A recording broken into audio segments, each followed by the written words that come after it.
Hi friends, வணக்கம். இன்றைக்கி நம்ம பார்க்க போகிற video day in my life vlog. ஒரு ட்ரிப்புக்கு போகிறதுக்கு முத நாள் என்னென்ன வேலைகள் இருக்கும், எப்படியெல்லாம் போகுதுன்றது தான் இந்த vlog. வாங்க அப்படியே வீடியோ பார்க்கலாம். இப்போ மார்னிங் மழை பெய்கிற மாதிரி இருந்துச்சு, அதனால் இஞ்சி டீ போட்டுட்ருக்கேன். ரொம்ப ரெகுலராக குடிக்கிற பழக்கம் இல்லை, ஆனால் அப்பப்போ குடிப்போம். எனக்கு இஞ்சி டீ ரொம்ப பிடிக்கும். ஸோ இஞ்சி, ஏலக்காய் இதெல்லாம் தட்டி போட்டு, ஆக்சுவலாக இந்த டீ தம் டீன்னு சொல்லலாம். தம் டீனா ஜென்ரலாக டிகாஷன் தனியாக, அதுக்கப்புறம் பாலை நல்லா கொதிக்க வச்சு இதை ரெண்டையும் ஊற்றி கொஞ்சம் நேரம் மூடி வச்சு குடிப்பாங்க. நான் இந்த ஒரே பாத்திரத்துலேயே செஞ்சுருவேன். நல்ல டிகாஷன் நல்லா டீ தூள் போட்டு நம்ம கொதிக்க விடணும். அது நல்லா டார்க்காக கொதித்து வந்ததுக்கப்புறமா தேவையான அளவு பால் சேர்த்துக்கலாம். நாங்கள் கொஞ்சம் தண்ணியாக தான் குடிப்போம், அதனால் நீங்கள் 2% மில்க் நான் ஊற்றுறேன்.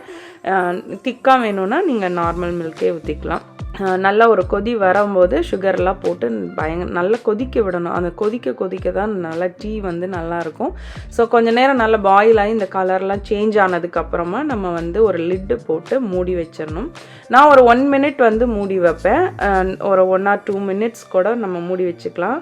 அதுக்கப்புறம் நம்ம இந்த டீ குடித்தோன்னா செம்ம வாசமாக நல்லாயிருக்கும். இதுதான் தம் டீ. ஸோ ட்ரை பண்ணி பாருங்கள், நல்லாயிருக்கும் இந்த டீ. பசங்க பால் குடிச்சிட்ருக்கானுங்க. வெளியில் மழை பெய்ய போகுது. நல்ல மழை வந்துருச்சு. நாங்கள் எந்திரிச்சு கொஞ்சம் நேரம் கழித்து மழை வந்துருச்சு. நான் ரோஸ் பறிக்கலான்ட்டு நான் சாமிக்கு. மழையோடு அந்த ரோஸ் எல்லாம் பறிக்கிறதுக்குமே நல்லா இருந்துச்சு. இந்த செடி பார்த்திங்கன்னா நிறைய பூத்துச்சுன்னா நிறைய பூக்கும். ஸோ இது மாதிரி வாங்கி அடுத்தடுத்து வைக்கணுன்னு இருக்கேன். வேறு கலரில் நல்லாயிருக்கும் அந்த பூ. நல்ல வெளியிலையுமே இன்றைக்கி நல்லா இருந்துச்சு. ஸோ பூவெல்லாம் பறிச்சுட்டு வந்தாச்சு. இப்போ நம்ம இந்த சாமிக்கு வச்சுட்டு அடுத்தடுத்த வேலைகள் பார்க்கணும். ட்ராவல் போகிறதுனால 2 நாள் ட்ராவல் தான், சின்ன ட்ரிப்பு தான். இங்கேருந்து ஒரு 2 hours தான் ட்ரைவு. ஆர்வியில் போகிறோம். இன்னொரு ஃப்ரெண்டு ஃபேமிலியுமே வராங்க. அதுக்கு முன்னாடி ஈகன் கிட்டார் கிளாஸ் சேர்த்துருக்கோம். அவன் இப்போ ப்ராக்டிஸ் பண்ணிகிட்ருக்கான். அதை எப்படின்னு பார்க்கலாம் நம்ம.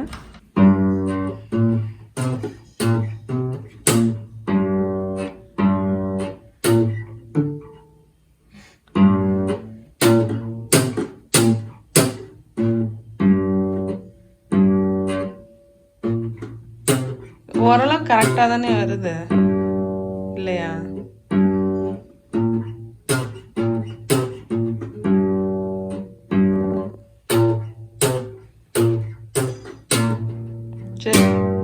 இப்போ மார்னிங் பிரேக்ஃபாஸ்ட் பசங்களுக்கு செஞ்சிட்ருக்கேன். ஆனியன் தோசையும் தேங்காய் சட்னியும். இது ரெட் ரைஸில் செஞ்ச தோசை.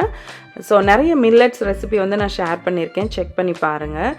இது நாங்கள் ஒரு பெரிய வாட்டர் மிலன் வாங்கிட்டு வந்தோம். இப்போ இங்கே சம்மர் வந்துருச்சு. ஸோ இந்த வாட்டர் மிலன் இனிமேல் ரெகுலராக எல்லாருமே இங்கே சம்மர் அப்போ சாப்பிடுவோம். அது பெருசாக இருக்கனால ஹாஃபாக கட் பண்ணி இன்னைக்கு கொஞ்சம் சாப்பிட்டுட்டு அப்புறம் ட்ரிப்புக்கும் எடுத்துகிட்டு போயிட்டு மீத ஹாஃபை நம்ம ரேப் பண்ணி அப்படி வச்சிட்டோன்னா ரொம்ப நாள் நல்லாயிருக்கும். கட் பண்ணி வைக்கிறதோட அந்த ஹாஃபாக ரேப் பண்ணி வைக்கிறோன்னா அந்த ஃப்ரெஷ்னஸ் கொஞ்ச நாள் இருக்கும். லோகனுக்கு ரொம்ப பிடிக்கும், அதான் கேட்டுகிட்டே இருந்தான்.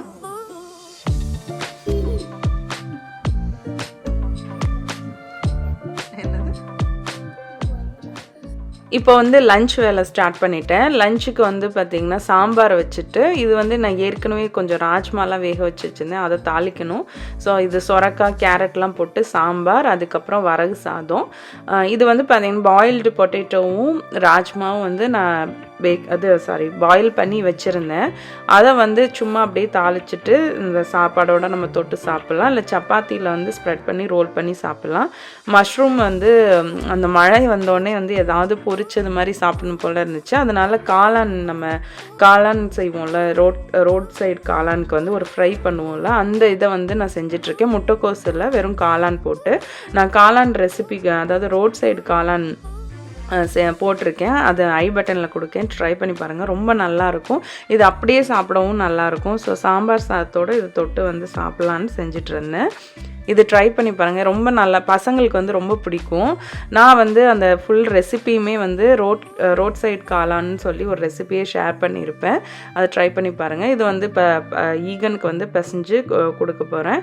அவன் ராஜ்மா தனியாக அப்படிலாம் எடுத்து சாப்பிட மாட்டான், அதனால வந்து எல்லாத்தையும் ஒன்றா மிக்ஸ் பண்ணிட்டேன். இப்போ வந்து நான் லஞ்செல்லாம் முடிச்சாச்சு. அடுத்து வந்து பேக்கிங். ஸோ பேக்கிங் பண்ணிவிட்டு மாவு வந்து நாங்கள் எடுத்துகிட்டு போகிறோம். அதனால் மாவு அரைச்சிட்டு என்னோடய ஃப்ரெண்ட் ஃபேமிலியும் வராங்க. ஸோ அவங்க வந்து ஒரு சிலது செய்கிறாங்க, நான் ஒரு சிலது பிரித்து செஞ்சுக்கிறோம். நான் வந்து மாவு அரைச்சிட்டு மீன் குழம்பு வந்து செஞ்சிட்ருக்கேன். இது வந்து எங்களுக்கு வந்து நாங்கள் சாட்டர்டே கிளம்புறோம். ஸோ சண்டே லஞ்சுக்கு வந்து மீன் குழம்பு தேவை. நான் ஃப்ரைடே வச்சேன், ரொம்ப நல்லாயிருக்கும். நம்ம ஒரு 2 நாள் வந்து அதை செஞ்சு அது ஊறி ஃப்ரிட்ஜில் தான் இருக்கும். ஸோ புளி போட்டதுனால நமக்கு வந்து ரொம்ப நாள் தாங்கும்ல மீன் குழம்பு. ஸோ மீன் குழம்புக்கு வந்து ஒரு நல்ல அந்த பச்சை மிளகா வாசனை வர்றதுக்கு வந்து நம்ம தாளிக்கும் போதே போடாமல் பாதி குழம்பு ஸ்டேஜில் கட் பண்ணி போட்டோன்னா அந்த பச்சை மிளகாயோட வாசம் வந்து கடைசி வரைக்குமே இருக்கும். இது வந்து எங்கள் அக்கா செய்வாங்க. அதுக்கப்புறம் நான் செஞ்சு பார்த்தேன், அந்த வாசம் ரொம்ப நல்லாயிருக்கு. அதுக்கப்புறம் இது வந்து பார்த்திங்கன்னா நான் சப்பாத்திக்கு புதினா சட்னிக்கு புதினா வந்து பறிச்சுட்டு போகிறேன். ஸோ இப்போ நைட் ஆகிடுச்சு. நாங்கள் வந்து ட்ரெஸ் எல்லாம் பேக் பண்ணி எல்லாம் ரெடி பண்ணிட்டோம். இப்போ நாங்கள் பேக்கிங் வந்து நெக்ஸ்ட் டே மார்னிங் வந்து நான் காட்டுறேன். ஸோ நாங்கள் எப்போதும் போல் அந்த ஸ்பேஸில் வந்து பிளாங்கெட் இதெல்லாம் வச்சுக்குவோம். அதுக்கப்புறம் வந்து லக்கேஜ் எல்லாம் வந்து பாத் ஏரியாவில் வச்சுருக்கோம். எங்கள் கூட இன்னும் ஒரு ஃபேமிலி வராங்கன்னு சொன்னேன். ஸோ எங்கள் எல்லாரோட லக்கேஜுமே இந்த அளவு. அதுக்கப்புறம் வந்து நம்ம ஜென்ரலாக ஆர்வியில் வந்து எப்படி நான் ஏற்கனவே நிறைய தடவை காட்டியிருப்பேன், பட் இந்த தடவையுமே காட்டுறேன். புதுசாக பார்க்குறவங்களுக்கு வந்து என்னென்ன இருக்குதுன்னு தெரியும்ல. ஸோ மல்லிகை ஜாமான்லாம் இதில் வச்சுருக்கேன். கொஞ்சம் பாத்திரம், அதுக்கப்புறம் இதெல்லாம் இந்த ஸ்பேஸில் வந்து வச்சுருப்பேன். அதுக்கப்புறம் சிங்க்கு கீழே பெரிய பாத்திரம், இட்லி சட்டி, அதுக்கப்புறம் வந்து நம்ம வாஷிங் சம்மந்தப்பட்டது, கட்டிங் போர்டு இதெல்லாம் அதில் இருக்குது. அதுக்கப்புறம் இந்த 2 ஸ்பேஸில் வந்து ஸ்பூன்ஸு அந்த எல்லாமே வச்சுருப்பேன். பீலர், ஸ்பூன் அதெல்லாம் இதில் இருக்கும்.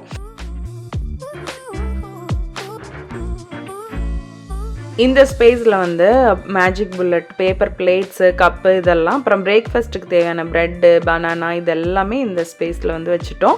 அதுக்கப்புறம் வந்து 2 கபோர்டு வந்து நமக்கு இந்த சைடில் இருக்கும். சென்டருக்கு இந்த சைடில் ஒன்று, அந்த சைடு. ஸோ அது ஃபுல்லாக ஸ்நாக்ஸ் எப்போதுமே இருக்கும். இந்த சைடு கொஞ்சம் ஸ்நாக்ஸ், அந்த சைடு கொஞ்சம் ஸ்நாக்ஸ்னு வச்சுருக்கோம்.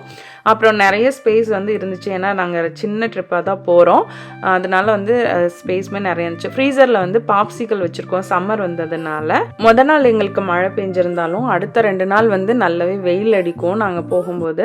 அதனால வந்து பாப்சிக்கல்ஸ்லாம் வச்சுருக்கோம். அதுக்கப்புறம் வந்து பெப்சி, பசங்களுக்கு தேவையான ஜூஸு இதெல்லாமே வந்து இதில் இருக்குது. அப்புறம் வந்து பால், தயிர், நாங்கள் வந்து கடையில் வந்து சப்பாத்தி சொல்லியிருந்தோம். ஸோ அதெல்லாமே வந்து இந்த ஸ்பேஸில் வந்து வச்சுருக்கோம். 2 நாள் ட்ரிப்புன்றனால வந்து நாங்கள் இது கொஞ்சம் தாராளமாக தான் எடுத்துகிட்டு போகிறோம். பட் 2 நாள் ட்ரிப்புக்கு வந்து ஸ்பேஸ்லாம் எங்களுக்கு நிறையவே இருந்துச்சு. அடுத்து வந்து பன்னீர், சப்பாத்திக்கு வந்து பன்னீர், அப்புறம் பசங்களுக்கு ஃப்ரூட்ஸு, வாட்டர்மெலன், ஸ்ட்ராபெரி, அப்புறம் எக்கு பிரேக்ஃபாஸ்ட்டுக்கு, அப்புறம் தக்காளி தொக்கு, மீன் குழம்பு, மாவு, அப்புறம் பப்பாளி பழம், இதில் வந்து லெமன், கொஞ்சம் வெஜிடபிள்ஸ்லாம் இருக்கும். ஸோ இந்த 2 ஸ்பேஸ்லையுமே வந்து வெஜிடபிள்ஸ் தான் வச்சுருக்கோம். இதெல்லாம் தான் பேக் பண்ணி எடுத்துகிட்டு போகிறோம். அடுத்த வீடியோ வந்து எங்களோட ட்ராவல் விலாக் வரும். நீங்கள் வந்து தொடர்ந்து சப்போர்ட் பண்ணுங்கள்.